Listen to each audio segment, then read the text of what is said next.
If you see something and know of a threat and you don't share it with anybody, no one else knows what to look for. Because we're all really protecting the same critical infrastructure at the end of the day. All of our networks are interconnected. Almost everything you can buy today has some sort of connectivity. You think about what society would be like today if all of that were suddenly turned off. AT&T really keeps that working. One of the things that we do here at AT&T through our Threat Insights service is the ability to collect traffic from our global network across many different critical infrastructure sectors. And based upon that, we can watch threats and we can give advance warning on things that might impact an agency. We do share general information on the types of threats we see, where we think they're coming from, where they're originating, and what we think they might be targeting. Here at AT&T, we have been investing in security innovation for decades. We have successfully taken those innovations and worked with government to help use those technologies, build upon those technologies to protect both of our missions. An exciting collaboration on innovation between AT&T and the government is the use of artificial intelligence to learn the behaviors of a threat actor, and then based upon that learning to make predictions on what might that threat actor do next in terms of future network traffic that then our defenders can proactively block. Definitely seen a benefit both to the company as well as to the government we partner with. So that's a win-win. Back everyone, Rich Baich and Chris Krebs.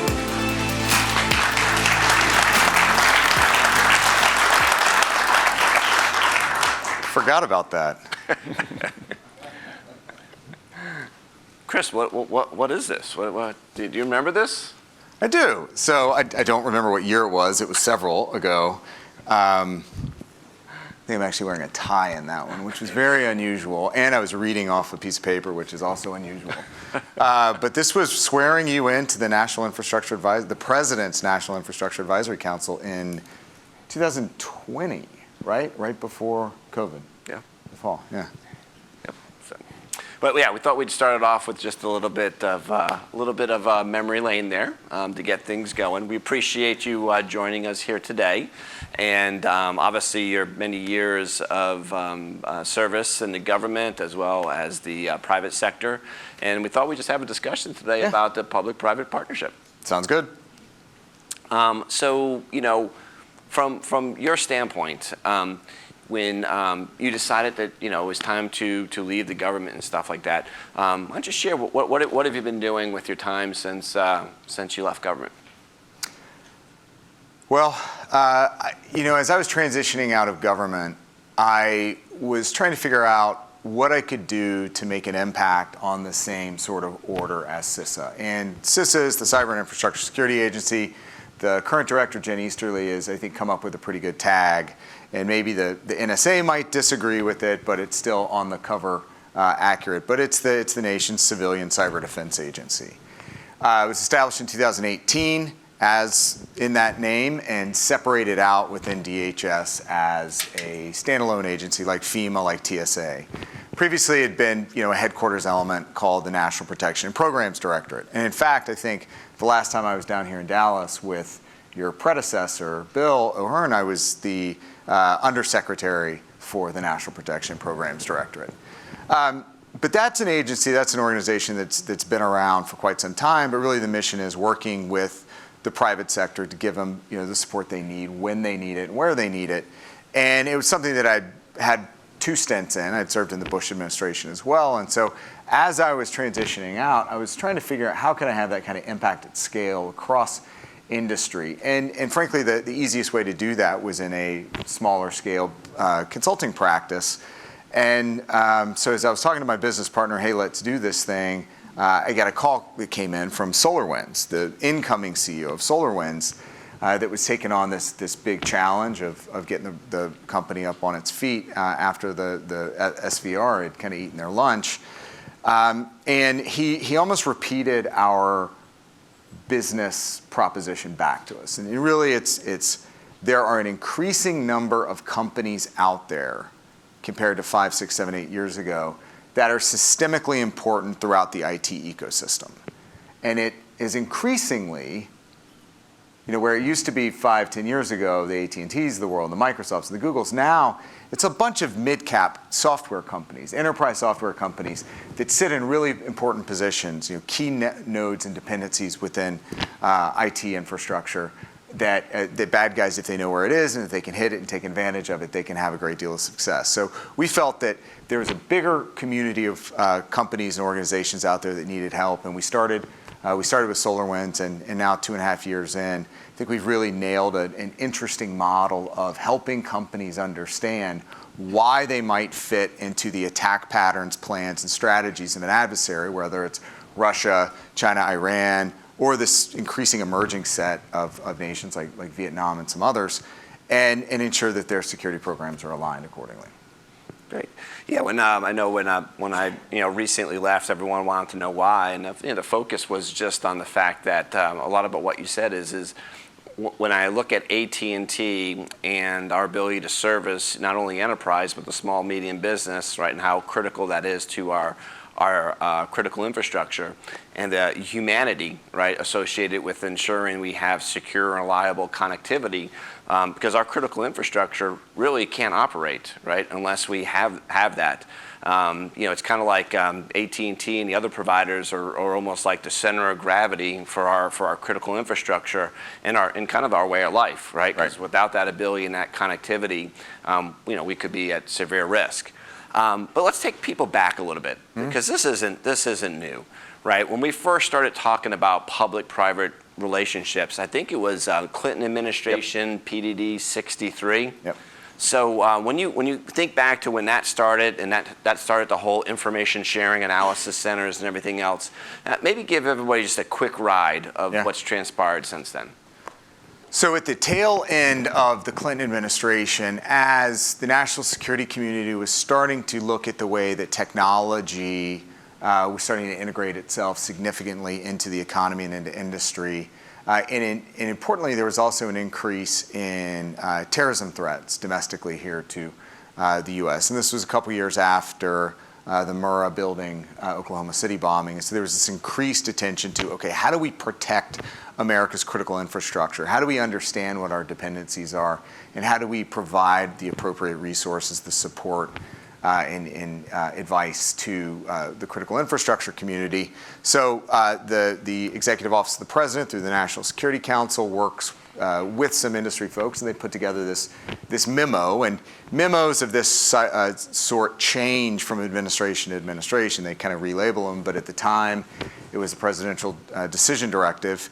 And it basically lays out the entire concept for and the authorities that existed in law at the time, where the government could partner, could work alongside, and not violate any monopoly or antitrust or any sort of privacy rules, could work alongside industry. So government could get together. One of the first the groups that was set up, as Rich mentioned, was the Financial Services Information Sharing and Analysis Center. And that, to this day, is one of the strongest. I say one because I recognize where I am with a comms company, and the comms ISAC is probably right up there with them is one of the strongest operational. In fact, it's probably the strongest comms ISAC, I say, is the strongest operational ISAC. Financial services is probably the largest just from a sheer global footprint. But in ISAC, it does exactly what the name says, which is a benefit to it. And I think that's where I probably first met you, either at the ISAC or through the Sector Coordinating Council, which is kind of the next evolution. So after the establishment of the Department of Homeland Security in 2003 through the Homeland Security Act, the group that I was in at the time, the Office of Infrastructure Protection, was tagged with developing the National Infrastructure Protection Plan. And this was the framework, because everything in government has to either have a strategy or a plan or a framework. And this was the kind of operational and implementation mechanism for getting industry alongside government through what are called sector coordinating councils. So the Sector Coordinating Council is the industry mechanism for coordination. The Government Coordinating Council is the government mechanism. And so for comms, it's It's us sitting with the FCC, with DOJ, the FBI, NSA, and the intelligence community contribute. But these are the things this is how you work together, and there are rules of the road, and this is where there are legal processes, and you have to be called to order with a federal official that makes these things legitimate under the law. And so just over time, it's matured, and this is where we have additional ability to designate critical infrastructure. So right now there's 16 or so sectors. The last sector to have a new designation was in 2017, where at the tail end of the Obama administration, where they established the election infrastructure subsector. That was January 7th, 2017. I was just in DC yesterday. I think there were some AT&T folks, but it was at the CyberSat.gov conference. And the conversation there is, should space be designated a critical infrastructure sector? And that's an active debate, because is it a domain? Is it a sector? What part of the domain would be the sector, whether it's launch, whether it's comms, whether it's space tourism? It's a really complex conversation, and even that designation doesn't bring necessarily a whole bunch of resources, a whole bunch of people to the fight. And so you have to be very methodical about how you do this and make sure you're clear on what you want to get out of it. And I think the last thing here is that all sectors are not created equal.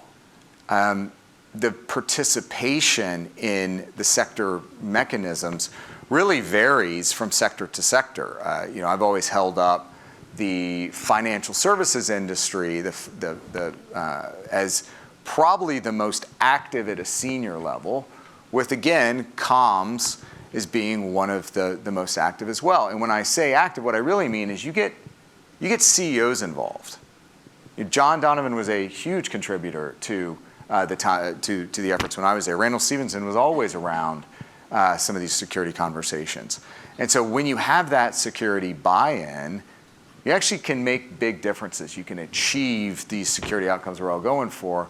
And so again, comms and AT&T has always been a leader in the space. And I know I saw him outside. Chris Boyer's around here somewhere. And Chris was always a huge partner for us of really understanding what was going on. But it's not just about cyber, right? As I mentioned up front, there's terrorism, but there's also the natural hazards and natural disaster side of the lane. And I can't tell you how many phone calls and conference calls I was on with AT&T folks during 2017 hurricane season, particularly Hurricane Maria down in Puerto Rico. Personally made calls all over the Pentagon to get a C-5 to load up I think it was a cell on wheels, a cow, onto a plane and take it down to Puerto Rico so the folks down there could have communications and call back home. And this was up against constant nagging and pressure from other organizations that were trying to put up dirigibles and other things that just weren't working at the time. But you guys had a proven, demonstrated product that worked and got down there and made a difference immediately. Well, Chris, it's, somewhat you can say history repeats itself, and a lot of transformation, right, over the last couple of decades from the public-private partnership. But there's been some wins, right? Mm-hmm. If I think about recently the Ukraine-Russia conflict, yep, when that started up and the concerns associated with potential bleed over into the cyber world, the amount of intelligence and instructions and recommendations that came from the private sector and the public sector working together, I think helped a tremendous amount of organizations, and I think that threat sharing is working really, really well. What else do you think we're doing well in the public-private partnership today? I mean, there are examples that go back, a decade plus, even back to Conficker and some of the working groups that were set up that identified some of the earlier worms and other vulnerabilities. But most recently, I'd probably point to one of my early days in the job. I wasn't quite down into CISA or the predecessor organization. I was still advising the Secretary of Homeland Security in 2017. But when NotPetya rolled through in in what was it, June of 2017, some of the small trust groups that immediately spun up and that were able to share information. And the same thing went with WannaCry. But just having the trust groups there with contributions from across industry, with security experts from AT&T and elsewhere that were contributing to these, say, what are you seeing? How is this developing? What are the techniques? What ports is it going through?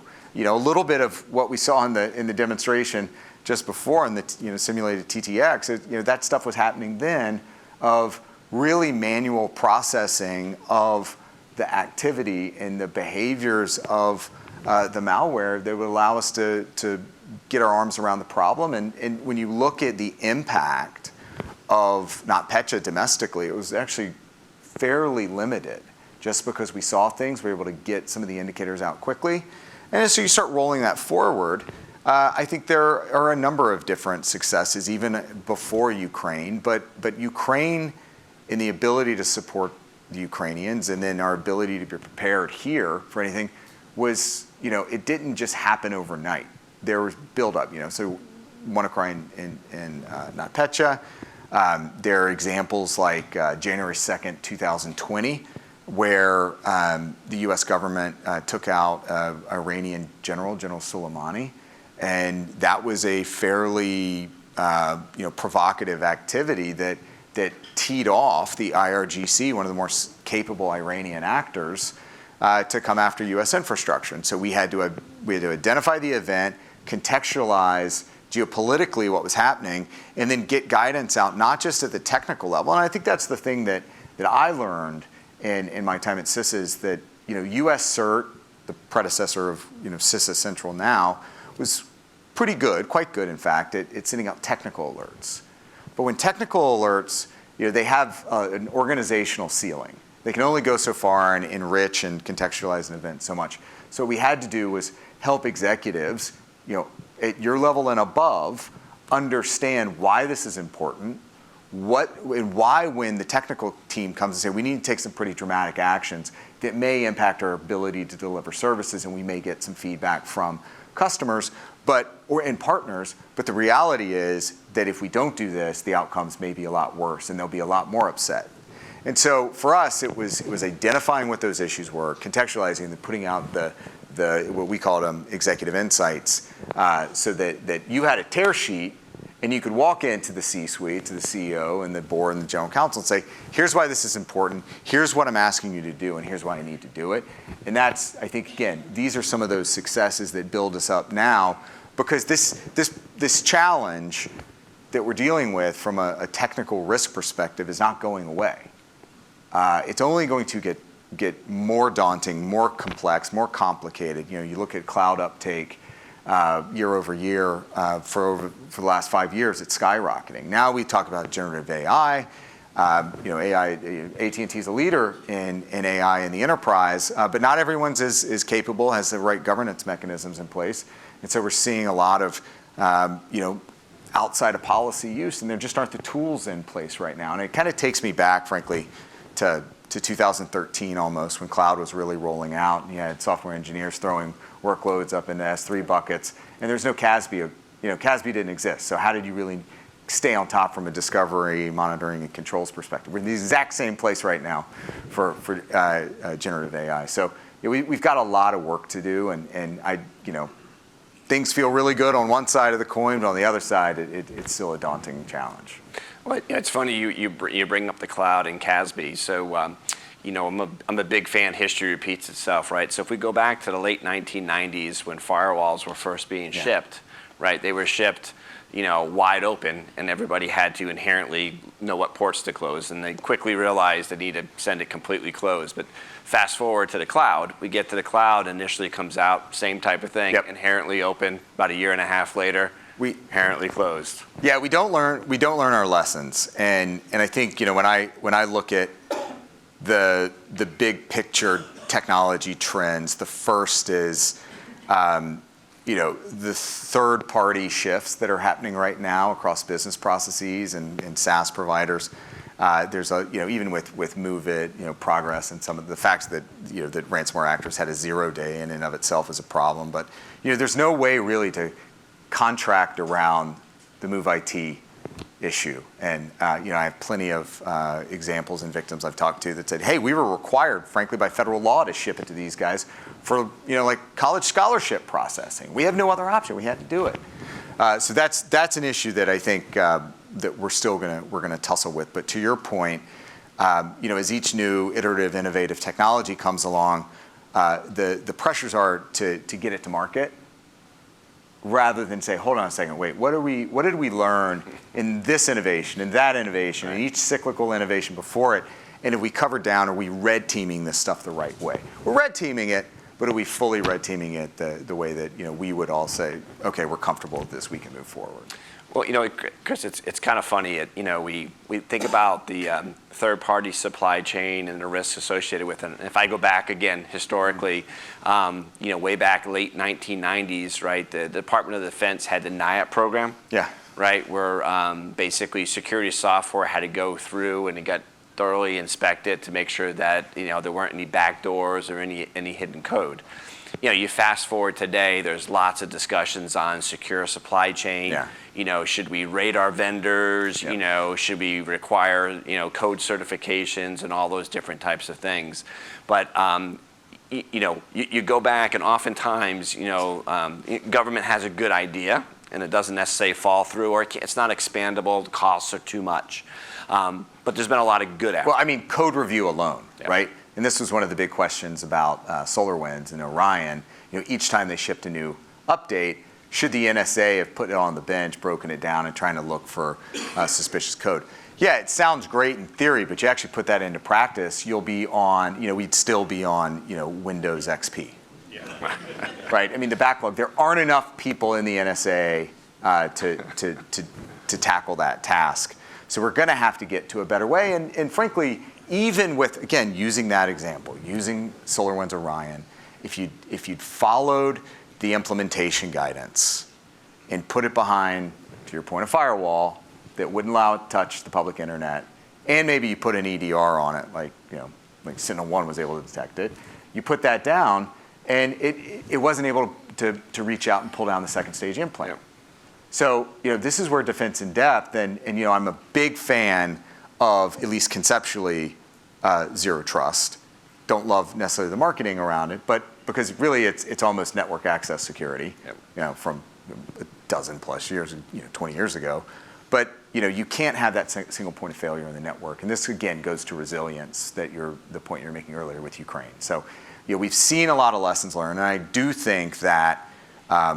If I'll just riff here for a second on Ukraine, is they took time to their advantage, right? 2014, the Russians first invade, and then it's the same playbook that they used in Georgia before, where the Russians just hammer with denial of service. They do a whole bunch of overloads and bring down a bunch of infrastructure in Ukraine. And then over that, 2015, 2016, they hit the grid. So there was a lot of experience. And so as they saw what was happening with the buildup in 2021 or 22, they used that time to their advantage, and they worked with industry. There are all sorts of players, and there are all sorts of consortia built up to ensure that when there was a gap in capabilities, that they were able to reach into kind of a global marketplace and pull down support and then deploy it. And that is, I think, forward, because I'm always like, this is not an isolated event. It's going to happen again.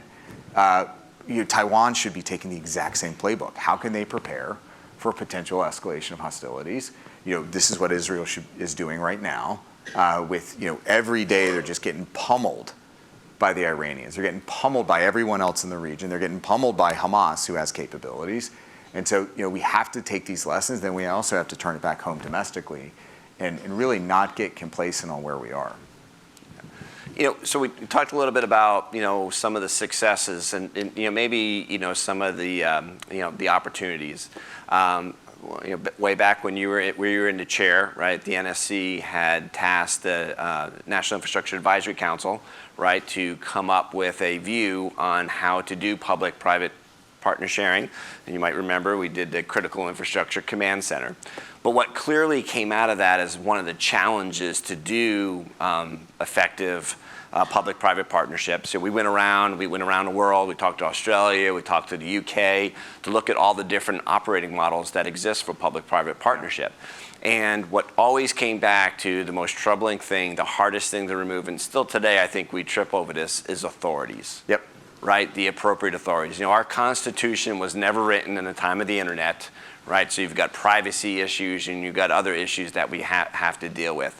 So when you look at it in your experience and really the obstacles that are in place to do better public-private partnership, what are your thoughts on the whole authorities issue? Yeah.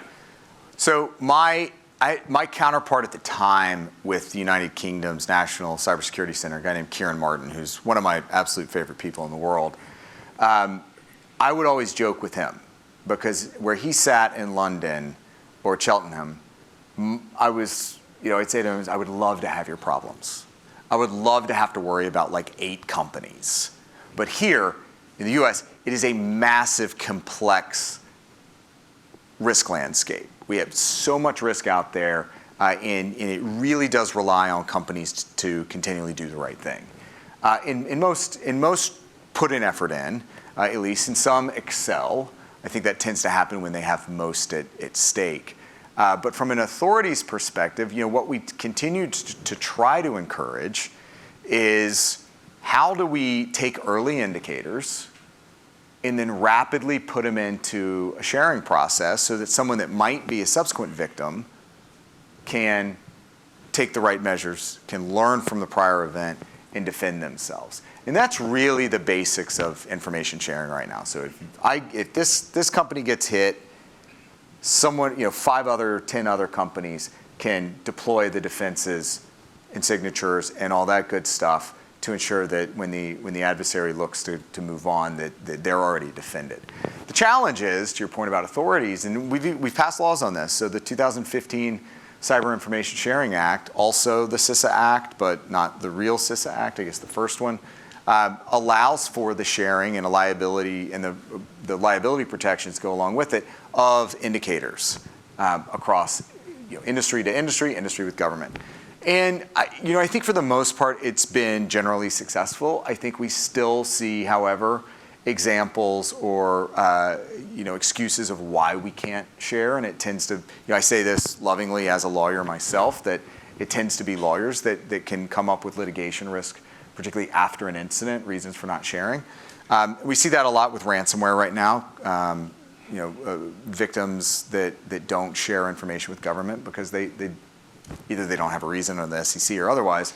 But it really does, I think, prevent our ability to defend at scale, because if I have understanding and knowledge of how Black Cat right now is hitting a bunch of organizations, and I can roll the defenses out aggressively, that puts a whole bunch of other companies. So that's one. I think you mentioned earlier, secure supply chain. I think there's a conversation going on in DC about how do we take that similar cyber threat indicator sharing information about what bad actors are doing. How do we have a similar model with trusted supply chain? How do we share information on vendors within an ecosystem and put those? And there are protections in place like this already for the energy sector, and particularly in the nuclear sector, where they have very high standards. And that's, I think, where we're going to have to get. We're going to have to figure out what those most critical assets are and the most critical technologies are, and then create a regime, an information sharing and protection regime around the vendor space. And Congress is working on it. I think the Cyberspace Solarium Commission looked at it at the end of the last administration. And then I think the last thing from an authority's perspective actually isn't authorities in and of itself, but it's the policy making process. And if you've spent any time in DC or tracking cyber policy, there are a lot of good ideas that kind of go into the trash can when it hits the Congress. And I'm not a fan necessarily of Congress legislating more. I want them legislating smarter. And I think what we need to get there is a more consolidated approach to legislating around cybersecurity issues. because it's a mess right now. I mean, there are 80 plus committees that have some sort of cybersecurity authority in rulemaking, or not rulemaking, but legislating ability. And I'd really like to see something along the lines of, again, what the Cyberspace Solarium Commission recommended was a select committee on cybersecurity in the House and in the Senate that would at least really start consolidating. Now, that may be just in the good idea category, but at least draws some mental cycles around how do we get smarter on this. And the tech policy space is something that really needs to evolve in DC, and I think there's a couple programs that are doing that. The Tech Fellows program is one, but we really need to up our tech policy understanding in DC. Yeah. And you and I we've talked about this in the past. Actually, you used to tell me you appreciate it when I said this, which is, the private industry should not depend on the government for good cyber protections, right? It has to be done at the company and the industry level. And earlier today we talked about how AT&T is going towards network embedded security, right? Where we're going to clean the pipes before it gets to endpoints and stuff like that. When if you were sitting in your chair today, if you were back at CISA, what would be your advice to the private industry as it relates to cyber today? Yeah, so the point is the U.S. government is never going to be able to compete on the open market with the private sector. Just the innovation cycles just aren't there. The costs are going to be too high. And I always felt that even having a threat feed, a U.S. government threat feed, whether it's classified indicators or not, can be out-innovated by industry. And even, we used to talk about this because we would get constant requests from industry on, hey, we need more intelligence. We need more classified indicators. And the point is, if they were there and they were useful, we'd get them to you. We'd declass them and we'd get them to you. There's not this huge trove of information that's actionable, ready to go out. And I think you probably saw that in your recent stint at the CIA. But moreover, what we did find was even those indicators that they're able to get down to the top secret level, down to the secret level, and then anonymize them and then push them out through some of these other programs we had, the private sector, cyber threat intelligence companies, were able to pull together the exact same indicators with a window of something on the order of a couple days. So we're at a cost that is maybe 1/10 of what the federal government was spending. So there is a real cost-benefit analysis. Do we need to put all the investments into government off-the-shelf products? And the last thing is again, going back to the Constitution and the Fourth Amendment protections, we want the industry out there providing solutions to industry. We don't want government providing things like DNS resolvers out to the private sector. To the federal government and to state and local government, optionally, absolutely. Best way for us to watch malware traffic communicating with C2, absolutely. But more broadly, that's not how it works. And where I ultimately landed, and this was whether it was with election infrastructure, working with those officials, I would always try to find where has the market failed? Where has the market failed? Where is there no incentive for innovation? Where is there no incentive to actually make the investments to fix this thing? That's where the government can come in. And information sharing and bringing people together, cutting through antitrust, cutting through monopoly restrictions is exactly that, one of those areas for government success and opportunity. Our talk today is focused on the public-private partnership, but I think we would really be amiss if we didn't also highlight probably the most important thing, right, which is the people, right, the talent, the individuals that choose to work in this profession. You've had the opportunity, I know, on your way out of CISA, you thank the workforce, right, for everything that you done. The opportunities that I've had to work in many companies and with different government agencies. There's nothing more rewarding than seeing people be able to grow and expand their horizons, but also to take the technology and take the innovation and humanize it and deploy it. So, here's a chair for you. We've probably got about 2,000 people online. We got the audience here in front of us. What advice do you give for anybody that's in this cyber field as they look at either pursuing this or continuing their career in it? So my leadership philosophy is one that I stole from a boss that I had at Microsoft, but it was the 5 Ps. And if you kind of organize the way you work along the 5 Ps, I thought I would be successful, and I think everyone else. But it starts, the first P is people. If you don't have good people around you, if you don't encourage them, put them in a position to be successful, you are never going to be successful. Second is partners. So working with folks like you when you were at Wells and AIG and now with AT&T, you have to have good partners, particularly from a CISA perspective. The third is policy, and policy is kind of adaptable, and it goes much broader than just government policy. But what are you actually trying to accomplish? The fourth was programs, and that's actually putting the policy into play and into action.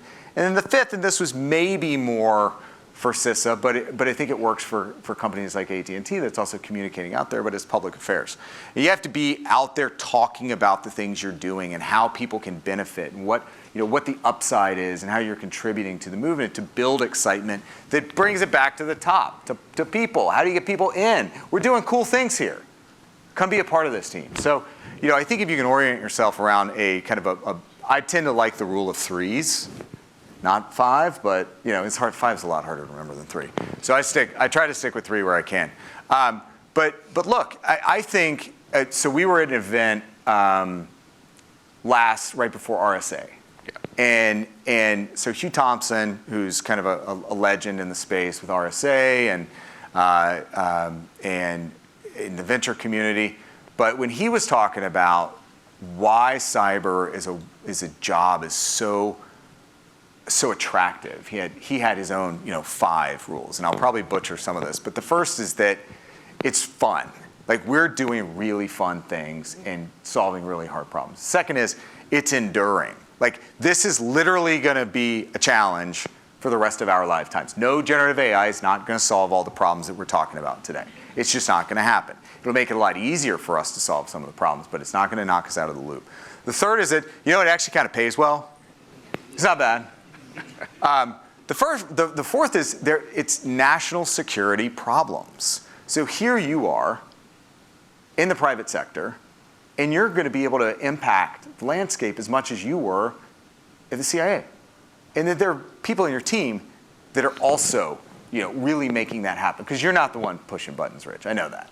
It's people throughout the organization that are doing the hard work. And then the last one, again, is these are really interesting problems. So it's fun, it's rewarding, it pays well, it's enduring, national security, and it's interesting. So I couldn't imagine a better industry to be in right now. Last question. So you've been enjoying the speaking circuit and other things for the last few years. So why'd you accept this invite? Well, because you hounded me. And I honestly, when he first reached out, I was like, wait, aren't you at the CIA still? What's happening here? No, you weren't. You were in the private sector. No, I just love getting out there because I still live in D.C. I grew up in Atlanta, but moved to D.C. after college, so I've been there for 23 years. And I will take any excuse I can to get out of D.C. and hear from real people what their challenges are, what their successes are. That informs me in my consulting capacity. When I had dinner last night with a great group of some folks on your team and from some other organizations, but just really hearing what their challenges are, what they're excited about, what's not working, what is working, that's invaluable access to real practical experience and practical knowledge. And then getting down to Dallas and seeing the AT&T facility is always fun. I'm so disappointed though, because last time I was here, the Game of Thrones, the throne was there, the Iron Throne was there, and I got pictures, but maybe next time, just feedback. Are we doing 360 feedback here? How are we doing that? Yes. Well, Chris, thank you for choosing to come to our conference and for all the support that you've given the country and continue to do in this profession. And maybe a quick round of applause for Chris.